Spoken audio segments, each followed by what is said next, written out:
발빠른 경제발전소. 경제발전소 박연미입니다에서는 여러분의 소중한 의견을 받고 있습니다. 짧은 문자 50원, 긴 문자 사진 문자 100원, 샵 0951 또는 TBS 앱을 통해 받습니다.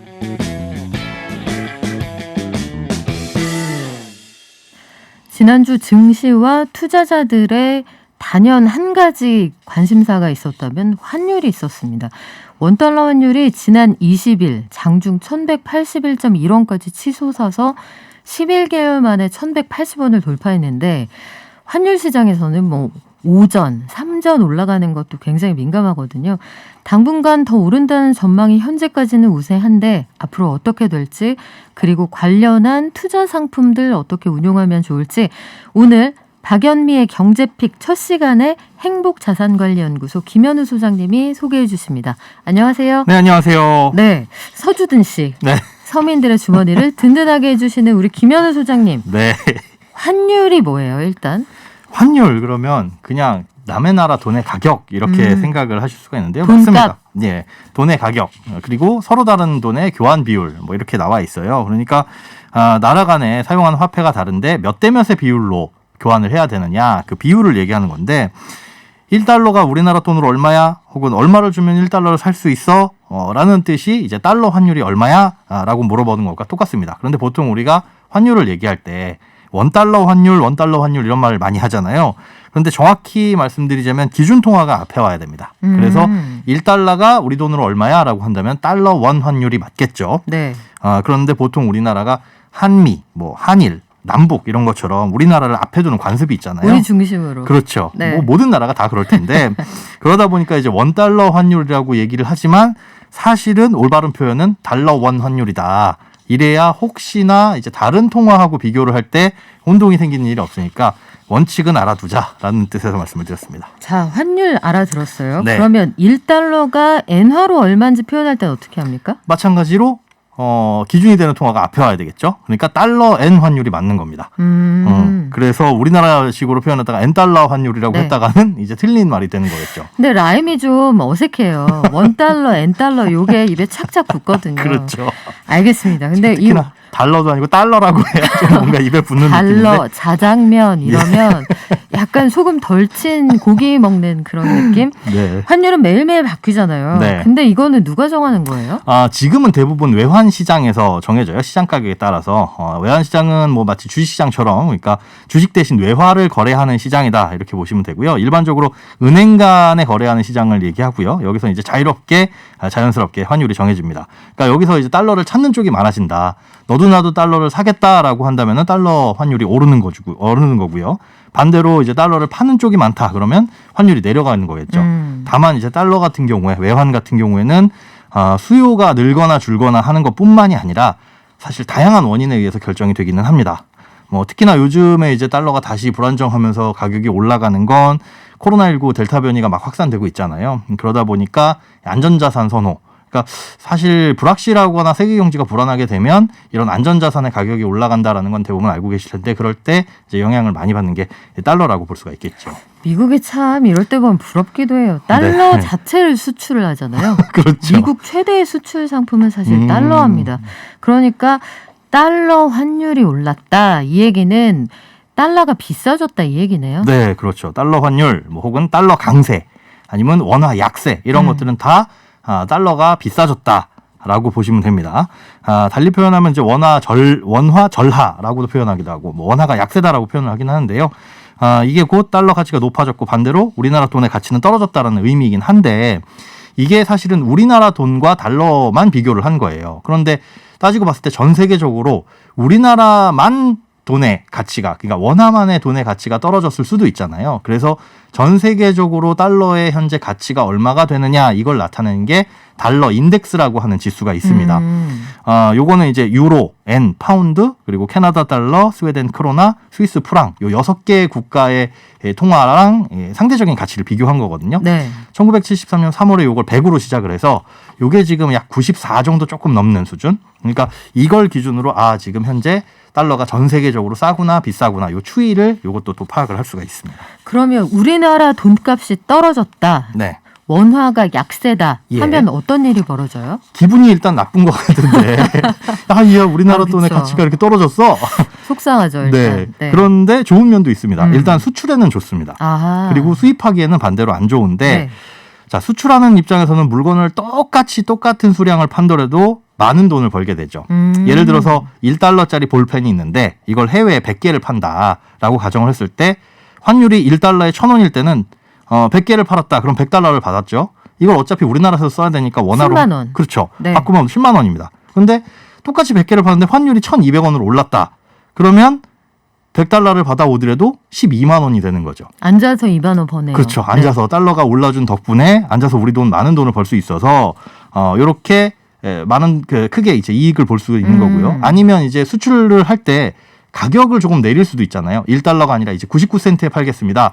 하면 다른 나라에 비해서 수출 경쟁력을 조금 확보할 수 있으니까. 어차피 원화로 바꾸면은 입금되는 건 비슷하니까. 그렇죠. 그런데 반대로 이제 네. 또 수입을 하는 입장에서는 이게 부담이 될 수가 있습니다. 그러니까 똑같은 양의 물건을 들여오는데 비싼 돈을 줘야 되니까 달러를 비싸게 사야 되니까 사실 뭐 원유라든가 원자재 이런 것들 다 수입해서 쓰는데 이걸 원화로 계산하는 건 아니거든요. 달러로 바꿔가지고 달러로 결제를 하는데 이 달러가 비싸지면 환율이 높은 상태에서라면 수입에 계속 부담이 될 거고 그렇게 되면은 우리나라 이제 공산품이라든가 각종 원자재 가격이 올라가니까 국내 물가 상승에도 영향을 미칠 수가 있는 거죠. 그렇군요. 이게 항상 한 방향으로만 효과가 나타나는 건 아니라는 건데 네. 그러면 뭐 지금은 해외여행 어렵습니다만 여행 갈 때 원화 가치가 떨어진다 그러면 어떻게 되는 거죠? 그렇게 된다면은 사실은 이제 해외여행 갈 때도 부담인 거고 또 유학을 보내신 분들 있으면 아마 요즘에 유학 보낸 자녀들 두고 계신 가정에서는 굉장히 부담이 될 거예요. 거리가 휘청하다고 하더라고요. 맞습니다. 네. 그런데 이제 수출하는 기업 입장에서는 항상 유리한 거고요. 원화 가치 많이 떨어지게 된다라고 했을 때는 이제 수출만 유리하고 돈을 쓰는 입장에서는 불리하다. 그런데 다만 이렇게 환율이 높은 시기에는 이 수출하는 기업의 실적이 반짝 좋게 나타날 수도 있어요. 아까 말씀드린 그런 이유 때문에. 그래서 요즘에 기사를 보다 보면 원화 가치가 10% 떨어지면 제조업이나 이런 영업이익률이 제조업이나 수출을 하는 곳에 영업이익률이 1.3%포인트 상승할 수 있다라는 기사들이 눈에 띄기도 합니다. 그래요. 환율이 높으면 수출 기업이 돈 벌기에 좋다. 그러면 예. 수출 기업들의 비중이 큰 증시에서는 반길까 싶은데 환율이 올라갈 때 증시가 또 좋아하는 것 같진 않더라고요. 이건 왜 맞습니다. 그래요? 이게 환율이 올라가면 분명히 수출하는 기업 실적이 좋아져서 돈을 많이 벌 것 같은데 가끔 그럴 때도 있지만 아닌 경우도 많이 있어요. 그러니까 기업의 이익 면에서 그 기업 자체를 분석할 때는 좋은 일인데 우리나라 주식시장에 투자한 외국인의 입장에서는 환율이 오르는 게 아주 골치 아픈 일입니다. 예를 들어서 이 존이라는 외국인이 100달러 들고 와가지고 우리나라 주식을 사려면 일단 달러를 원화로 바꿔야 되겠죠. 달러가 1달러에 1,000원이면 100달러를 바꿀 때 10만 원이 네. 존의 통장에 찍힐 겁니다. 이 돈으로 수수료는 뭐 조금 떼겠지만 네네 뭐 수수료는 그냥 무료로 서비스로 예, 서비스로 해줬다고 네, 치고요. 예를 들어서 네, 그래서 5만 원짜리 주식을 두 주 살 수 있겠죠. 네. 그런데 주가가 10%나 올랐어요. 그래서 11만 원이 됐다. 이제 존은 기쁜 마음에 이걸 주식을 팔고 자기네 나라로 가져가려고 원화를 달러로 바꾸려고 하는데 이때 환율이 올라가지고 1달러에 1,000원이었던 게 1,100원이 됐다. 그럼 바꾸면 결국은 100달러예요. 본전이네요. 본전입니다. 주식이 그렇게 올랐는데 본전이 되거나 아니면 주식 가격이 만약에 안 올랐으면 오히려 손해를 보게 되겠죠. 그렇기 때문에 환율이 자꾸 올라가는 거는 외국인 투자자 입장에서는 사실상 증시 부담이 될 수가 있습니다. 그래서 이 환율 효과 때문에 외국인들이 고심하고 있다 이런 기사가 나오는 거군요. 예, 그렇습니다. 그러면 환율에 대해서 우리가 기본 101을 제대로 배운 것 같은데 네. 실생활에서 이 환율 공부를 좀 활용해 볼게요. 실생활에서 환율을 이용해서 우리가 작게라도 투자할 수 있는 방법은 뭐가 있어요? 일단은 투자하기 전에 우리가 지금은 못하지만 코로나가 아니었다면 주로 사실은 우리가 환율에 신경을 써야 될 게 유학 보낸 자녀도 그렇지만 우리가 해외여행 갈 때 많이 쓰잖아요. 해외여행이나 직구를 할 때 필요한데 이 재테크를 할 수도 있습니다. 그런데 일단 해외여행 시 환전할 때는 달러 이 환전을 하는 데 있어가지고 수수료가 얼마가 되느냐 그게 사실은 가장 중요한 거죠. 그러니까 우리가 그냥 은행에서 직접 달러를 사서 샀다가 팔게 되면 아무리 달러를 싸게 사고 나중에 비쌀 때 판다고 하더라도 쌀 때는 시중 가격보다 좀 비싸게 네. 그리고 팔 때는 시중 가격보다 좀 싸게 헐값에 파는 이런 부분 때문에 별 이익을 못 낼 수가 있거든요. 그런데 은행이 가져가는 이 수수료를 어떻게 줄일 수 있는지 이런 게 이제 환전할 때 재테크 방법일 수도 있습니다. 그래요. 환전 팁. 네. 항상 보면은 고시 환율이 있고 실제 거래가가 있고 그렇죠. 다르잖아요. 네. 그리고 오늘 서울 외환시장에서는 얼마에 거래됐습니다라고 하는데 가끔 이거 물어보시는 분들 계십니다. 초록창에서는 그렇게 안 나오던데요.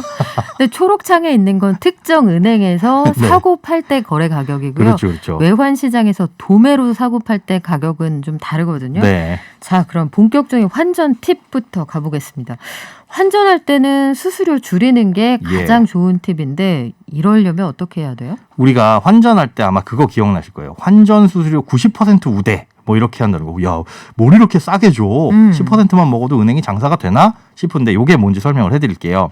일단 환전 수수료에 대해서 이해를 좀 해야 되는데 보통 이제 달러를 살 때는 아까 말씀드린 대로 살 땐 비싸게 팔 때는 싸게 판다고 네. 말씀드렸잖아요. 이게 기준 가격 대비 얼마나 싸게 팔고 얼마나 비싸게 파냐 1.75%가 각각 이제 우리가 살 때 비싸게 사고 팔 때 싸게 파는 그 차이입니다. 1.75%니까 위아래로 한 3.5% 정도 되겠죠. 우리가 이제 환전 수수료 90% 우대다라고 한다면 이 수수료를 깎아주겠다라는 거예요. 네. 그러니까 1.75% 중에 90%를 깎아주겠습니다라고 하는 거니까 결국은 0.175 정도의 수수료만 받겠습니다라고 하는 의미거든요. 그런데 어떻게 해야 그럼 환전을 가장 싸게 할 수 있느냐? 네. 달러를 살 때는 우리가 모바일 앱을 통한 환전이 가장 쌉니다. 음. 일부 은행 같은 경우에는 적금 같은 거 가입하면 아예 환전 수수료를 안 받기도 하는데 뭐 이왕 적금 가입할 거라면은 좋겠지만은 일부러 적금까지 가입하면서 하기는 조금 무리도 있을 것 같고요. 네. 뭐 어떤 은행의 모바일 앱이 제일 환전이 저렴한지는 요즘은 블로그랑 이런 거 통해 가지고 공유 많이 하시더라고요. 네. 그래서 환전 수수료 가장 싼 은행 모바일 앱 이렇게 검색만 하시더라도 뭐 무료로 해주거나 한 90%까지 환전 수수료 우대해주는 곳들은 많이 찾아볼 수가 있을 겁니다. 그리고 보니까 예약도 되더라고요. 그 특정 환율에 도달했을 때 요 금액으로 바꾸겠습니다. 그 예약도 걸어두실 수가 있으니까 앱을 한번 잘 활용해 보시면 좋을 것 같은데 네.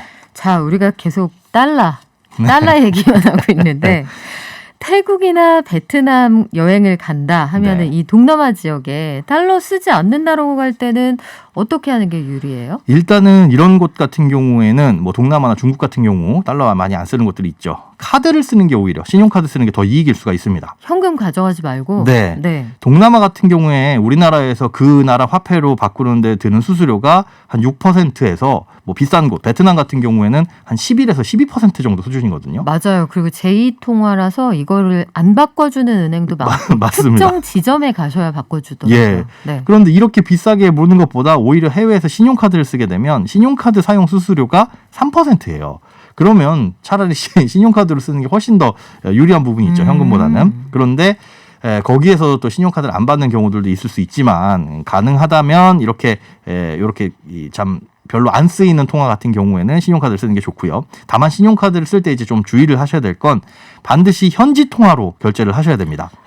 원화 결제 서비스라는 게 있어요. 이거는 뭐냐면 현지 통화가 아니라 원화로 결제한 다음에 다시 한번 현지 통화로 환전하고 이런 과정을 거치거든요. 그러다 보니까 수수료가 아까 3%가 아니라 여기에 추가로 3에서 8%가 더 붙어요. 그러니까 원화로 계산을 한 다음에 현지 통화로 다시 한번 그 계산을 해서 그쪽에 돈을 지불해야 되면 그렇죠. 중간에 어디 들렀다 와야 되나요? 맞습니다. 그래서 사전에 해외 나가기 전에 사실은 이 서비스가 필요가 없는 서비스예요. 그냥 우리나라 돈으로 이게 얼마지 정도 파악할 수 있는 네. 수준이거든요. 요즘에 스마트폰으로 그거 얼마든지 계산되니까 나가시기 전에는 원화 결제 사전 차단 서비스 반드시 신용카드사에 신청을 해두시고 원화가 아니라 현지 통화로 꼭 결제를 하셔야 됩니다. 아, 그렇군요. 원화로 결제하면 왠지 좀 안심이 되잖아요. 네. 정확히 얼마인지. 네. 124,512원이라고 그렇게 하니까 계산이 나오죠. 계산이 나오는데 이렇게 했다가 이걸 현지 통화로 다시 한번 교환하면 그러면 더 수수료가 추가된다. 그렇게 됩니다. 요거 꼭 알아두시면 좋겠는데 동남아에서는 카드 안 되는 데도 있어요. 네. 현금 달라고 하는 데들도 있단 말이죠. 그렇죠. 이런 데선 어떻게 하면 돼요? 사실은 이중 환전이 답입니다. 그러니까 우리나라뿐만 아니라 세계 어디나 달러를 환전하는 수수료가 사실은 달러가 가장 저렴해요. 어디 가서든. 그러니까 여행 전에 일단 우리나라에서 달러로 환전을 한 다음에 네. 달러를 들고 가는 거죠.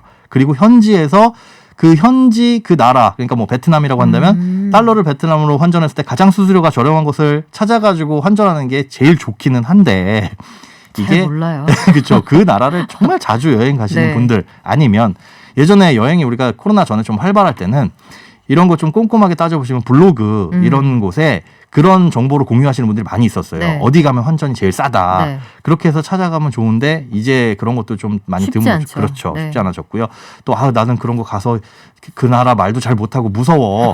그러신 분들은 그냥 마음 편히 그 나라 돈으로 받고 싶다면 우리나라 그 인터넷 검색창에 외환 길잡이라고 치시면은 길잡이. 예, 외환 길잡이 여기에서 은행별로 국가별로 환전 수수료가 쫙 나열이 됩니다. 야. 그러다 보면 참 재미있기도 해요. 왜냐하면 똑같은 베트남 돈, 똑같은 중국 돈인데 어디에서는 6%를 받는데 어디에서는 그 반을 받기도 하거든요. 그런 차이는 왜 생깁니까?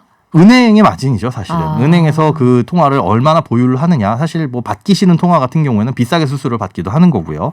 그 은행별로 환전 수수료가 나오는데 예를 들어서 태국 바트 있잖아요. 태국 바트는 대부분 5%입니다. 네. 그런데 일부 은행에서는 2% 해주는 곳도 있고요. 그래요? 예, 중국 위안 같은 경우에는 보통 5에서 6% 정도인데 3%이면서 여기에 일정 요건을 충족하면 뭐 80%까지 우대를 해주는 은행들도 있어요. 그러니까 그냥 아무 가까운 곳이나 주거래 은행 찾아가실 게 아니라 여기서 한번 검색을 해보시고 해외 나가시기 전에 환전을 하시는 게 좋은데 꼭 이제 외환 길잡이라는 사이트 기억해 두셨다가 나중에 검색을 해보시면 좋습니다. 그래요. 언제 갈 수 있을지 모르겠지만 다시 한번 비행기를 탈 수 있는 그날 네. 외환 길잡이라는 그 검색어 한번 꼭 사용을 해보시면 좋겠습니다. 자, 그러면 환차익이라는 게 있잖아요. 예, 그렇죠. 싸게 사서 비싸게 팔면 환차익이 생기는 건데 이걸 기대할 수 있는 재테크는 없을까요? 일단 달러 예금이 가장 일반적이긴 해요. 달러를 원화로 예금을 하긴 하는데 이게 자동으로 환전이 되는 거죠. 그래서 예금으로 바뀌어서 달러로 표시된 통장에 딱 찍힙니다. 그리고 만기가 되면 다시 달러가 원화로 환전돼서 인출되는 시기인데 이때는 아까 말씀드린 1.75%의 수수료 대신에 전신환 수수료 해가지고 1%의 수수료가 적용이 돼요. 그리고 이렇게 넣어둔 돈에 대해서는 예금이잖아요. 아주 적지만 이자도 붙여주기는 합니다. 그런데 직접 환전에 비해서는 내가 직접 이제 달러 지폐로 바꾸는 것보다는 약간 이익이기는 하지만 이것도 살 때 그리고 팔 때 1%, 총 2% 이상은 달러가 올라줘야 이익인 거예요. 그러다 보니까 환율이 크게 변동하지 않으면은 사실상 기대할 수 있는 환차익이 크지도 않고요. 또 환차익에 대해서는 세금이 없지만 여기에 붙는 이자에 대해서는 또 세금이 붙습니다. 그런 것도 참고를 하셔야 되고 요것보다 사실은 조금 더 이익을 낼 수 있는 게 증권사에 가면 달러 RP라는 게 있어요. 달러 RP라는 건 이제 증권사가 갖고 있는 달러 표시 채권을 우리한테 잠깐 담보로 맡겨놓고 원화를 빌려가는 겁니다. 네. 그러면 그 기간 동안에 달러에서 발생한 이자라든가 그리고 환차익을 우리가 가져갈 수 있는데 예금보다 약정 기간도 짧고 수시로 인출할 수 있는 입출금할 수 있는 그런 상품들도 있기는 있습니다. 그런데 좋은 건 여기에서 발생하는 수수료는 은행의 10분의 1 수준. 그러니까 아까 1% 정도 전신환 수수료가 붙는다고 했는데 여기는 한 0.1. 그러니까 합쳐서 0.2 정도 수수료가 붙으니까 은행의 달러 예금보다는 증권사의 달러 RP가 훨씬 더 유리하다는 거죠. 그 얘기는 이쪽은 이 수수료나 이 달러에 붙는 요게 주로 그 주수입원은 맞습니다. 아니라는 주수입원은 얘기는 아니라는 겁니다. 그런 서비스 차원에서 하는 거다. 네. 이렇게 이해가 되는데 현 시점에서 우리가 가장 도전해볼 만한 환테크가 있어요? 네, 사실 이제 달러가 올라간다는 가정입니다. 이거 올라가고 내려가고의 방향성은 누구도 예측할 수 없는데 나 달러에 투자해보고 싶다라고 한다면 앞서 말씀드린 달러 예금이나 달러 RP보다는 요즘에 증권사 보면 해외 주식 투자하라고 그렇게 권유를 합니다. 그러게요. 증권사 앱이나 홈페이지를 들어가면 맨 처음 뜨는 팝업창이 해외 주식 거래하면 공짜로 주식 한 주 드려요. 이런 이벤트들과 네. 그다음에 환전 수수료 무료 이벤트를 하고 있어요. 그 왜 그렇게 하는 거예요? 해외 주식 지금 서학 개미들이 난리잖아요. 국내 주식에도 이제 태평양 건너가지고 미국 주식 사고 막 이런 사람들이 많이 있는데 네. 이런 고객들을 유치를 하자. 우리가 해외 주식을 거래하면 수수료가 조금 비쌉니다. 네. 그러니까 국내 주식보다는 해외 주식 수수료로 돈을 벌자는 증권사의 목표인데 우리는 거기에서 체리피커, 맛있는 체리만 쏙 뽑아 먹자는 거죠. 네. 환전은 무료예요. 환전을 하고 나서 주식을 안 사도 됩니다. 증권사에서 이 방송을 싫어합니다. 싫어하긴 할 텐데 혹시나 나 환율로 인한 재테크, 환차익을 노려보고 싶다라고 네. 하면은 이거 이벤트는 한시적이에요. 증권사마다 계좌 개설을 해가지고 올해 말까지. 예. 이게 혹시 내가 우물한 개구리 될까봐 네. 큰 그림 보라고 하는 게 아니라 수수료가 비싸서였군요. 네. 자, 달러 보험이라는 상품도 있다는데 이건 뭐예요? 달러 보험은 사실은 달러에 투자한다기보다 그냥 원화를 달러로 바꿔가지고 나중에 보험금도 달러로 지급하거나 해약한 부분도 달러로 준다는 건데 오. 강력하게 비추합니다. 보험회사에서도 이 방송을 싫어합니다. 예, 사실 네. 이 상품이 지금 없어지려는 수순에 들어갔어요. 왜냐하면 이게 달러 환차익을 노린다는 건 환율은 네. 오르기도 하고 내리기도 하잖아요. 그런 변동성에서 올랐을 때 좀 팔고 내렸을 때 사고 이래야 되는데 나중에 장기적으로 보험이라는 건 최소한 10년 이상의 상품인데 그렇게 쭉 갔을 때는 그 오르고 내리고 하는 게 사실 의미가 없어집니다. 그러다 보니까 뭐 환차익을 통한 상품이라기보다는 그냥 달러에 투자하는 보험, 원화가 아니라 달러로 표시되는 보험 정도로 이해를 하셔야 돼서 자칫 나는 환차익을 노리면서 나중에 크게 수익을 벌어야지라고 하는 것과는 오해가 생길 수 있으니까 전혀 다른 상품이라서 이런 부분들은 좀 주의를 하시는 게 좋습니다. 아, 그렇군요. 달러 보험이 있는 줄은 처음 알았는데, 자, 네. 만약에 달러 환율이 뭐 올라서 돈 버는 것까지만 우리가 계속 얘기했잖아요. 네, 근데 언제든 떨어질 수도 있단 말이죠. 맞습니다.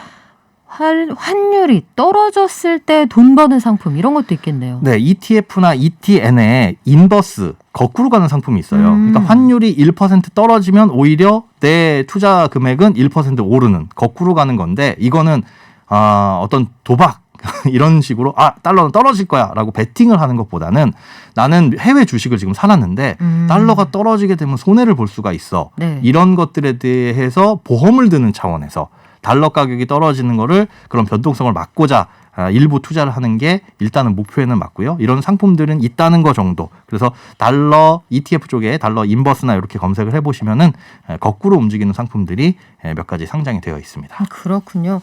오늘 달러화의 환율부터 시작해서 달러 관련 상품까지 쭉 알아봤는데 달려야 하니님이 외환 딜러 출신으로서 김현우 소장 인정. 쉽고 빠른 설명. 이제 인정받으셨어요. 업계 관계자에게. 딜러 출신에게 감사합니다. 네. 외환 딜러가 인정한 행복자산관리연구소 김현우 소장과 함께했습니다. 고맙습니다. 네, 고맙습니다.